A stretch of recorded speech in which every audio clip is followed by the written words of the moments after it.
The cinema that I make is based on characters that I love and specific worlds that they live in that I love. And that includes every minute detail of their lives, their music, their food, the way they talk, the way they walk.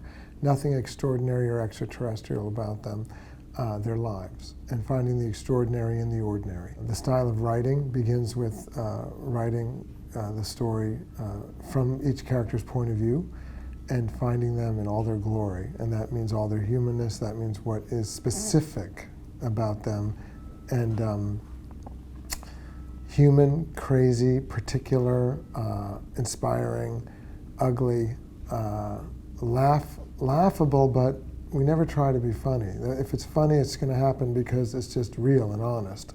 I'd say more honest situations in my life have just been ridiculous and laughable just by being what they are. And you wouldn't think about it or laugh at it until later when you told it as a story. My technique then is to write the script for each of those roles from the heart and write it and rewrite it and rewrite it and to tell it to people. I tell it to people. I like to tell it to my actors or to my producers and friends. And every time I tell it, I often record it and I find something new that appears to me through the muses that I didn't know when I walked in the room. I like the scariness of walking into a room of a studio or an actor and not knowing half the answer. And somehow the answer comes. And I walk out saying, that's good. The filming, to me, it begins with meticulous planning of the way I want the film to look. That begins with a shot-for-shot feeling of what I want the film to look like and how I want it to feel. It's all emotion-based. You know, The Fighter was designed from the opening shot over silence. It was kind of an homage to Three Kings. Three Kings was an homage. It was sort of a nod to Mark Wahlberg because he was my godfather for The Fighter. So Three Kings opens on silence with the sound of boots on dirt and blackness. You can't hear anything. You just hear the boots. And then you come up on an empty POV of a berm in a desert, and then he enters the lower right corner of the frame. In the beginning of The Fighter, he enters the lower right frame. All you hear first is the sound of a rake. This was as it was scripted, the sound of a rake scraping the ground. Then POV, empty POV of a gravelly street, and the rake fixing it to be paved. Then comes Mark Wahlberg, lower right corner of the frame. Then come the fists of his brother, just entering the edges of the frame. First camera right, then camera left. Fists of a brother trying to play with his brother. Finally, Mark throws down the rake and play boxes him. You want to make it seem alive and effortless and fun, but that's an art that took me 25 years to really learn. And I wanted to do it very much 25 years ago, but I didn't know how. You have to make the film with all your heart every time. I leave nothing to chance.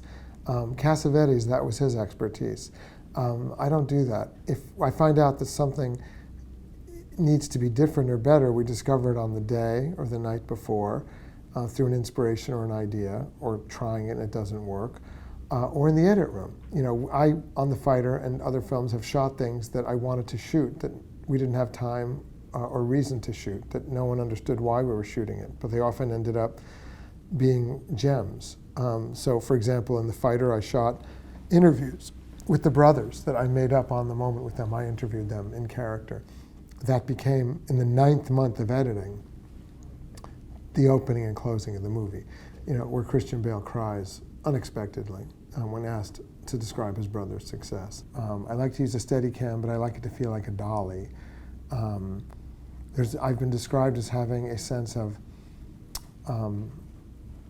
energy or chaos on my sets. I think that's misunderstood. Everything's meticulously choreographed and practiced and rehearsed, and then sometimes we shoot it in a way that fits my storyboards, but will happen all at once, because otherwise I can't fit it in a 33-day schedule.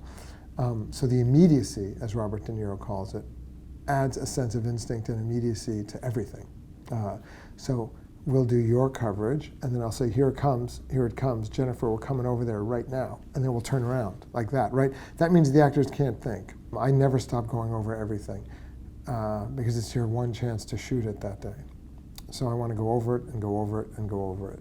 And when I come home at night, I want to drink wine and I want to go over it. And when I talk about the next day and go over it. Shelley Ziegler has been my AD on 4 films, and she is complete lieutenant general who is one part of my heartbeat, and she makes the impossible possible and thinks 4 steps ahead and never blinks. I wanted this movie, Joy, to look like some Edward Hopper and Andrew Wyeth painting. So it's the most formally framed and kind of classically cinematic film of all the films. American Hustle was probably the most assured in terms of the camera movement and the emotion of the camera movement and the muscularity of it and the propulsiveness of it.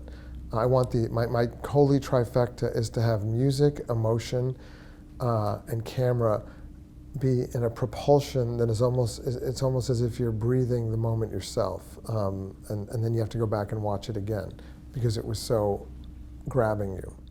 The first real stager of great crowd action is Buster Keaton. You know, you could argue that the grandfather of the action sequence is Buster Keaton in The General. I'll sort of ruthlessly draw from everything. I'll be out with friends and somebody will say something and it will suddenly click, oh, that's good for what I'm working on.